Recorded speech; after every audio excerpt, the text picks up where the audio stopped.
નમસ્કાર મિત્રો, આજના વિડીયોની અંદર પ્રથમ પરીક્ષા 2020-21 ધોરણ 10 વિષય સામાજિક વિજ્ઞાન કુલ ગુણ 80 સંપૂર્ણ પ્રશ્ન પેપર વિશે વાત કરીશું અને સાથે સોલ્યુશન પણ જોવાના છીએ.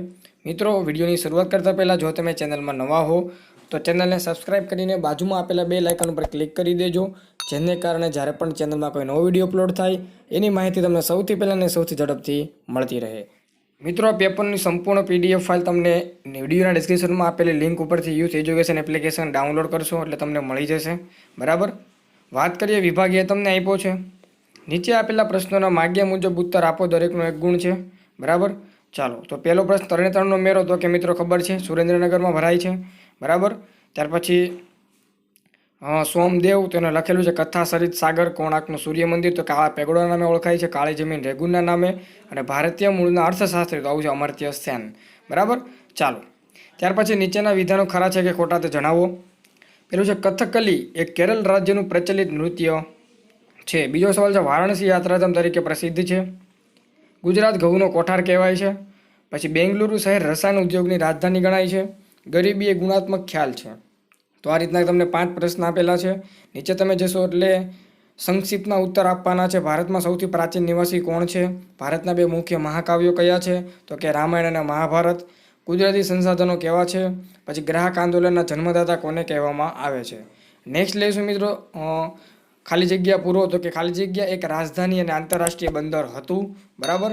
પછી ખાલી જગ્યા ગણિતશાસ્ત્રના પિતા તરીકે ઓળખવામાં આવે છે. ત્યાર પછી ધોળાવીરા આપણને ખબર છે કે કચ્છના ભચાઉ તાલુકામાં ખદીરબેટમાં આવેલું છે. પછી સૌથી ઊંચો માનવાંક ધરાવતો દેશ કયો છે? તમારે આન્સર ખબર હોય તો કોમેન્ટ કરવાની છે. બરાબર. ભારત સામાજિક સંસ્થાના ખાલી જગ્યા પર આધારિત છે. પછી બધી કલાઓમાં સહયોગ કઈ કલામાં જોવા મળે છે? MCQ તમને આપ્યા છે. બરાબર. ત્યાર પછી પ્રવાસન ઉદ્યોગથી રાજ્યને કયો લાભ થાય છે? તો આપણને ખબર છે આર્થિક લાભ થાય છે. ચોકલેટ શામાંથી બને છે? તો ચોકલેટ કોકોમાંથી બને છે. ગુજરાત કયા શહેરને ડેનિમ સિટી ઓફ ઇન્ડિયા કહેવામાં આવે છે? ખબર હોય તો કોમેન્ટ કરજો મિત્રો આન્સર. નીચેનામાંથી કઈ સમસ્યા વૈશ્વિક છે? તો આપણને ખબર છે આતંકવાદ સમસ્યા છે વૈશ્વિક છે. વિભાગ 2 ની વાત કરીએ જેની અંદર તમને દરેકના 2 ગુણ આપવામાં આવેલા છે. 9 પ્રશ્ન આપેલા છે. તો 25 નંબરનો સવાલ છે ભારતની એક પ્રાચીનતમ પ્રજા તરીકે આર્યોનો પરિચય આપો. પછી ગુજરાતના ઐતિહાસિક મહત્વ ધરાવતા સ્થળો કયા કયા છે? મહાકાવ્યો તરીકે રામાયણ અને મહાભારતનો પરિચય આપો. 28 નંબરનો વલ્લભી વિદ્યાપીઠ વિશે માહિતી આપો. 29 ભારતની જમીનના પ્રકારો કેટલા અને કયા કયા છે?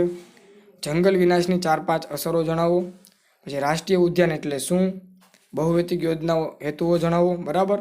તો આ રીતના તમને જે પ્રશ્ન આપ્યા છે 36 નંબર સુધીના પ્રશ્નો તમને આની અંદર આપેલા છે. પ્રત્યેક પ્રશ્નના 2 ગુણ છે. વિભાગ C ની વાત કરીશું. દરેક પ્રશ્નના 3 ગુણ છે. બરાબર. 6 પ્રશ્ન તમારે 9માંથી 6 પ્રશ્ન લખવાના છે. તો તમે જોઈ શકો છો વિડીયોની સ્ક્રીન પર મિત્રો પ્રશ્ન આપેલા છે. આ પ્રશ્ન પેપરનું સંપૂર્ણ સોલ્યુશન તમે યુથ એજ્યુકેશન એપ્લિકેશન ડાઉનલોડ કરી દેજો. એપ્લિકેશનની લિંક તમને ડિસ્ક્રિપ્શનમાં આપેલી છે, તેમાંથી તમને મળી જશે. વિભાગ D પણ મિત્રો 4 ગુણના પ્રશ્ન આપેલા છે. તમારે ટોટલ જે પ્રશ્ન આપેલા છે એમાંથી 4 પ્રશ્નોના જવાબ લખવાના છે. બરાબર. તમે જોઈ શકો છો જવાબ એના સોલ્યુશન પણ તમને PDF મળી જશે. બરાબર. ટેલિગ્રામમાં પણ જોઈન થઈ જજો, એમાં પણ તમને મળી જશે.